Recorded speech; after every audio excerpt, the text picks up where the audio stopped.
Hello, welcome in Integrating Social Responsibility in Interior Design and Architecture. My name is Kristýna. I'm a designer and postgraduate student at Hertfordshire University. I have been asking myself recently, how could we improve the social environment as designers? This question can be interpreted in many ways. In my research, I have tried to stay objective and map the designer's responsibilities to humanity from a wide perspective. In this study, I'm not trying to propose a new approach. I would rather offer a concise overview of what we have learned until now and bring to the light the biggest challenges of the future that we, as designers, can skip reinventing the wheel and find a way how to contribute to the well-being of our and future generations. I have reviewed academic and professional books and articles and work of innovative practices not only in the field of interior design but also urban planning, architecture, engineering and social science. In next minutes, we will look briefly at the benchmarks of socially sustainable design in last century, and we will review a range of contemporary approaches and how they are translated into practice, and at the end, we will look in the future and assess our possibilities and opportunities. The socially responsible design is often called by other names as human-centered design, social impact design, or design activism. The core of social design can be defined by an attitude that values equity, social justice, and sustainability. Most of the authors agree that sustainability is formed by three factors: economy, society, and environment. We could use each of these aspects as a virtual lens and look through it on elementary substances as energy, water, food, and waste. What we could see then is that these factors are dependent and interconnected and ideally should be in balance. Socially responsible attitudes emphasize the needs and well-being of all people. The social sustainability can be understood as protection of natural environments and resources, economic stability, and social infrastructure which enables communities to thrive. Designers, architects, public authorities, and private sector need to take responsibility for the social environments they are creating, the environments which consume energy, resources, damage biodiversity, and produce waste. We could go even so far and agree with Alan Ricks to say that design is never neutral, it's either hurting or helping. The socially responsive design is a rapidly growing movement, attracting all allied disciplines of built environment. We can look at the projects globally, regarding the elementary issues, or from very local perspective, finding creative solutions to daily problems. The challenge number one, when we are trying to address the social aspects through design, is an absence of common definition. We don't exactly understand all the factors and don't know how to measure them consistently. Depending on the stakeholders' perspective, the concept of social sustainability can be interpreted differently. Interior design deals with processes and environments. The research and action to harness shared knowledge about sustainable communities are defined as design activism. Activist movements operate on behalf of excluded and neglected groups, typically on low budget. However, creatives who are considered as members of activist movements are in minority. Most of the designers are working in this commercial sector, and their practices are tied to consumerism. The general understanding of good design is described by terms as profitable, usable, meaningful, or beautiful. The aims are to improve a daily life, and it is always dependent on the consumer's ability to pay.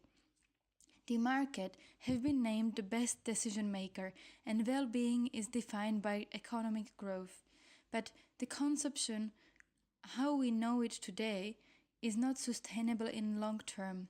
Sooner or later, all designers will need to reconsider their role and services.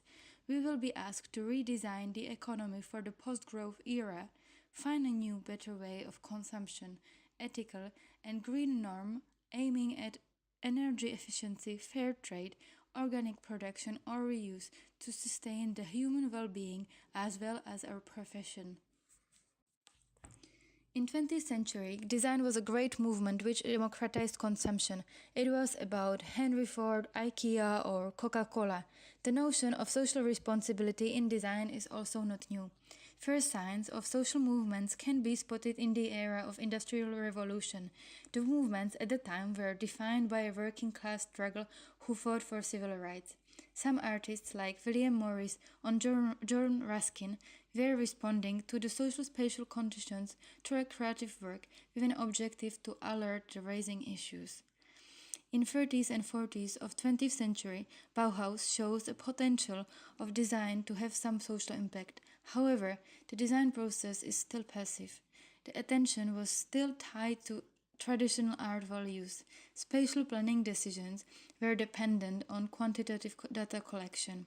Later on, the post-war era is widely related to barrier-free design, which is an immediate reaction to disabilities of war veterans. The 60s are the beginning of a boom of social movements. In the United States are opened first design community centers. It was a time for alternative practices to flourish. First forms of participative methods are integrated into education and practice. The beginning of 70s brings first mentions of overpopulation and water shortages, which are considered as exaggerated reactions of extremists. In the middle of the decade, the world seems to realize that our common future needs to be considered. The urgency of the message attracted the attention of business and politicians. The design community got ultimately divided after publishing the Design for Real World, Human Ecology and Social Change in 1971. The author, Viktor Papanek, can be considered as a godfather of social design movement. His uncompromising critiques dares designers to take responsibility and devote their practice capacity to building a better world. In socially oriented architecture and interior design, this period belong the brutalist movements, with Le Corbusier in a leading position.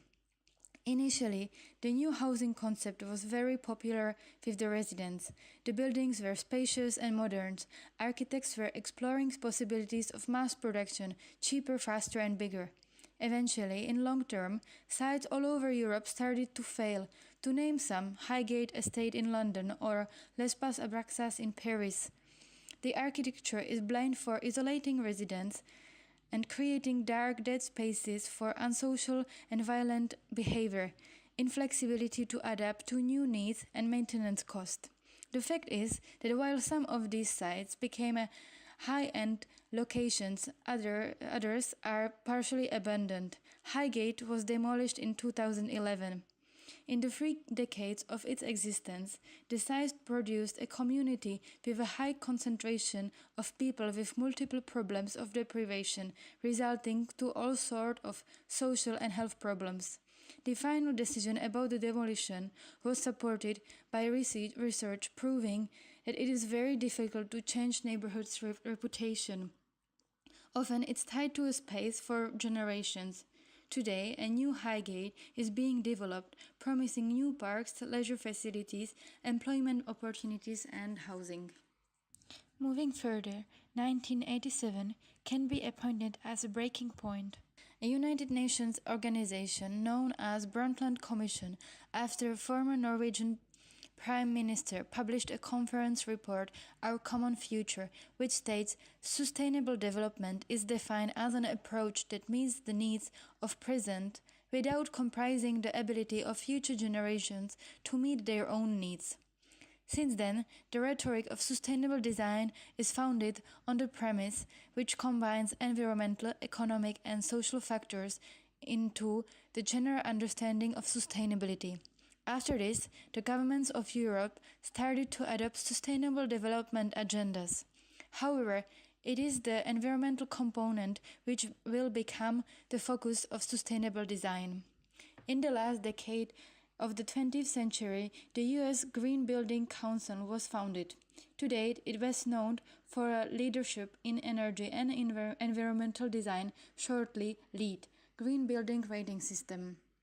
At the beginning of the 90s, Brian Bell formed Design Corps, a global organization focused on helping by using design, education, and counsel. Design Corps considers their mission in social, economic, and environmental projects to be successful when people themselves are involved in the decision making, then engage students and recent graduates in their projects. Their approach includes community visioning and organization to identify challenges and needed resources. This approach benefits all involved parties. Communities can access expertise which would normally be beyond their reach. Interns and graduates refine their strategies and networks. Nowadays, these sustainable efforts are promoted and advocated by governments and institutions. Urban planners and designers are encouraged to address social inclusion, crime prevention, diversity, cost, and all range of environmental issues. Multiple case studies direct to a close relationship between public authorities, aid organizations, knowledge institutes, and creatives focus on sustainability. The most common planning process of socially responsible environment starts with an individual from the local authority who recognizes need to address an issue of social exclusion, health, education, or crime. What follows is assembling a collaborative group representing the local authority, development agency, government body, and sometimes education or healthcare institution. Then the group assesses their resources, which usually results in need to bring private sector investors to realize their vision. At this stage, the design brief, which will impact the success or failure of the project, arises. While selecting the team of consulting designers, architects, and engineers, it is crucial to emphasize all the important aspects, not only those which will attract investors. It is false to base the project drivers on reaching the funding thresholds and assume that the social values will follow naturally.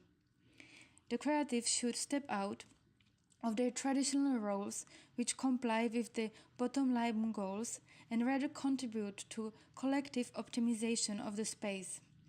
Australian urban planner David Batchelor argues that in the light of the market pressure, time constraints, and political leanings, the social sustainability should be offered as an integral part of design process. Part of this development process should always be the community itself to avoid over-designed spaces. Creatives need to grasp that issue touching the social sustainability cannot be solved only through the design of physical space. It is important to realize that the community has an ability to evaluate their problems and set up priorities themselves, and they should be given a chance to be a part of the decision-making. When we speak about the community, we should consider three different understandings. There are communities of location, which are connected by their geographical position and government. Then there are communities of people with the same interest, and last, communities of society, which are defined by their distinction, for example, ethnicity, homelessness, or social orientation.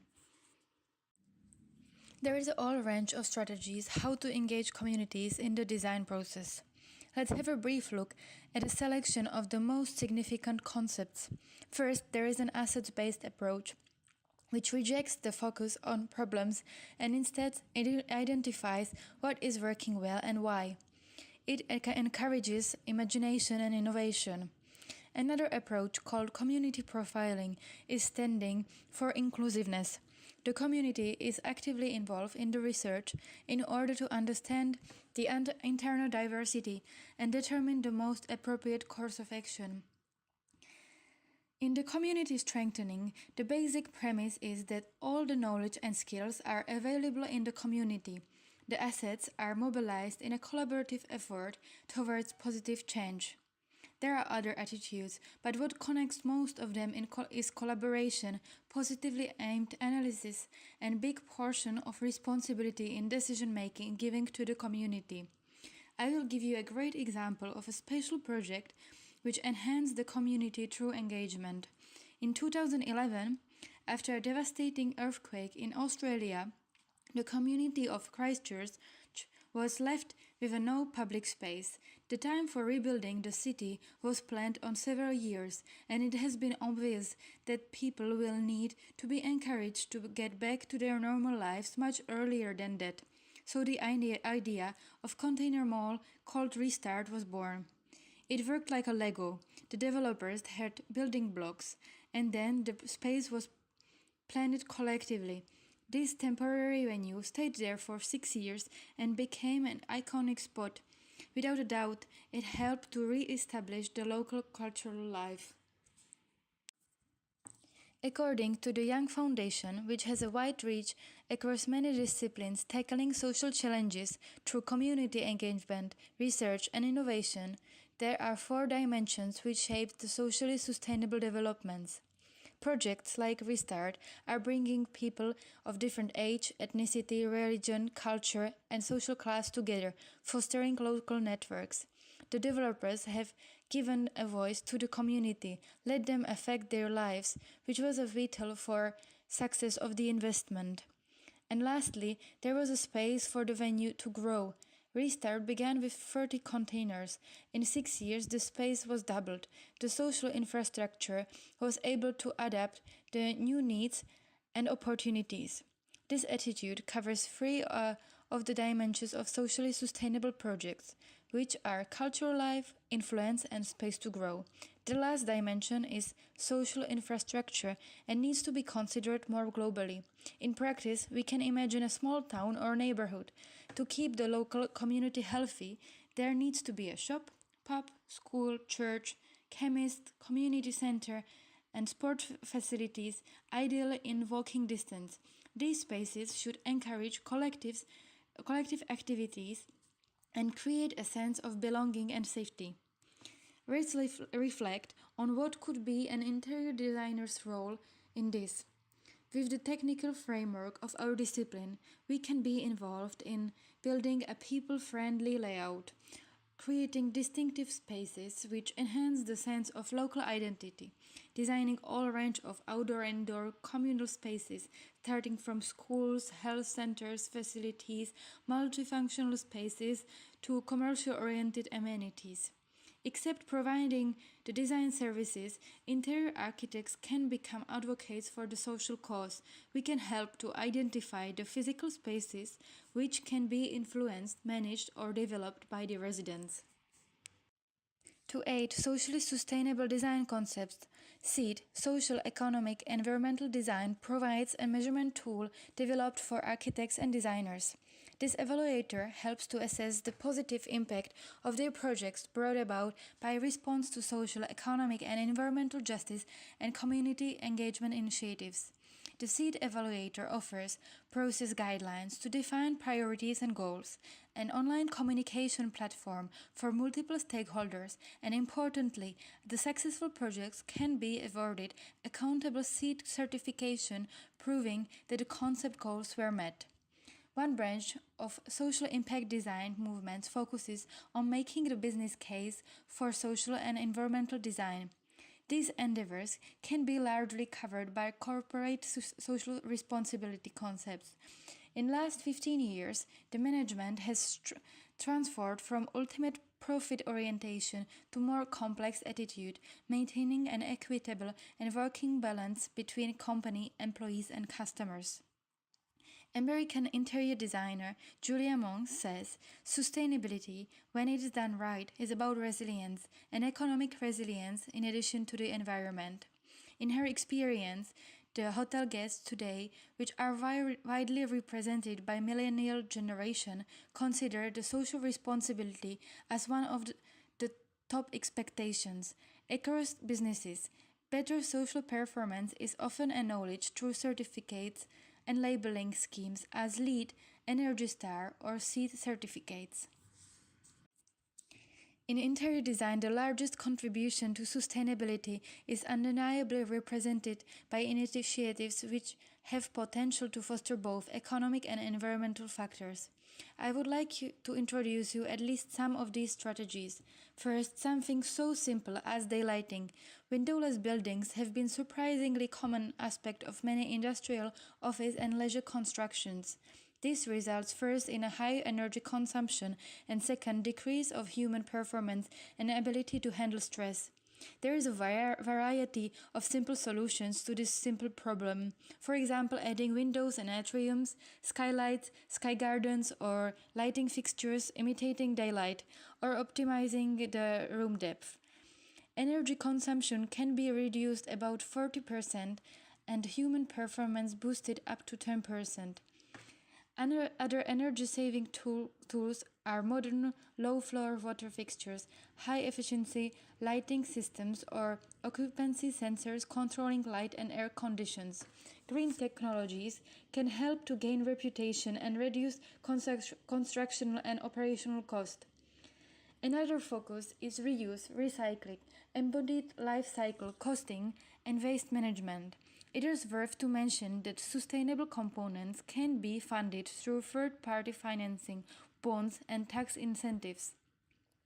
In some countries, there are available governmental packages as an economic stimulus of transition towards green economy. In the last section of this study, we will have a look into foreseeable future. Council for Sustainable Development presented Vision 2050, which will require profound economic and political transformation. The demonstrated timeline to implement changes in ecological, social, and financial sectors suggests that growth can continue only if public authorities and business collectively work on redesigning the consumption model through long-term stimulation of human behavior towards sustainable thinking. In practice, it means we will need to refocus on the elements discussed at the beginning, which are energy, water, waste, food, and health. The most crucial changes are touching shift to renewable energy, cutting CO2 emissions, water consumption, efficient waste management, food production and distribution, and sufficient health care. While the population is growing rapidly, the challenge of 21st century is to create economically, environmentally, and socially sustainable communities. In architecture planning and interior design, there is a growing evidence that the community well-being and resilience are dependent on the built environment. While environmental sustainability can be prescribed and controlled by unified standards, the social sustainability requires individual approach as each community has different needs. As was suggested earlier, the mission of creative professions will need to be reconsidered. To give this phrase more concrete shape, I would like you to have a look with me at the future Africa through eyes of Christian Benimana, an architect born in Rwanda, who is working for MAS, one of the leading architectural practices focused in sustainability. In 2017, Christian gave a breathtaking TED Talk about the future of his continent. He started with facts. By 2050, the African population should be doubled to about 2.5 billion people. Given this, there will be needed 700 million new housing units, more than 300,000 schools, and about 100,000 health centers. In fact, this means every day we should build 7 health centers, 25 schools, and 60,000 housing units. Can you feel the pressure of the sustainable development now? Benimana urges the need for creating a unique local model of sustainable development. Apparently, there are already several pioneer architects helping to build better, functional, and healthier communities, but obviously, this predicted situation calls for a solution in much larger scale. It is not only a problem of Africa, it's happening all over the globe. The building developments for new and existing communities cannot be dependent on small design and planning teams anymore, not only because it has not proved to be efficient, but also because there is no possible way that these professionals will be able to assist all the developments which are required. And looking at the biggest cities today, it is not architects and governments who are responsible for the biggest part of new build. It is the poorest citizens who cannot reach the luxury of hiring professionals. There are many examples of rapidly growing urban slums. So, what I was really suggesting when I said that creatives should reconsider their role is that we shall explore alternative pathways how to be of a use in a much wider perspective than creating a design for consumers who can pay. The very last project I would like to show you is called Wiki House and was created by young architect Alasdair Parwin. His concept is based on open source architectural knowledge and amateur construction. Parwin has created a quite simple online tour where anybody can download a 3D model of a house and adapt it to their needs. Then this model is cut out from a wooden composite using a large but quite basic laser cut machine and sent to the user as a big IKEA package. This house can be simply assembled by two people who never did it before in one day. As a side benefit, it has proven to be sort of social fun activity. Today, WikiHouse is helping worldwide to build low-cost, low-energy and high-performance homes. Let's stop here for a moment and reflect upon what we can learn from this tour from history to future. As interior designers, we cannot take responsibility for socially focused projects all alone. Instead, the current situation calls for an alternative approach which could be defined as a form of co-design. The socially sustainable thinking should be gradually integrated into professional practice as well as public policy and consumers' common sense. Today, the design in the field of social innovation has certain limitations. Most importantly, there is an obvious inability to bridge the theoretical knowledge into practice. We could say designers often lack economical and organizational skills, which should not be seen as an issue but more as a great opportunity to collaborate with other people beyond the border of creative field. Another problem is the cost of design consultants and their long-term commitment to the project cost. Again, we should not take this as an offense or appeal to work pro bono only. Quite the opposite.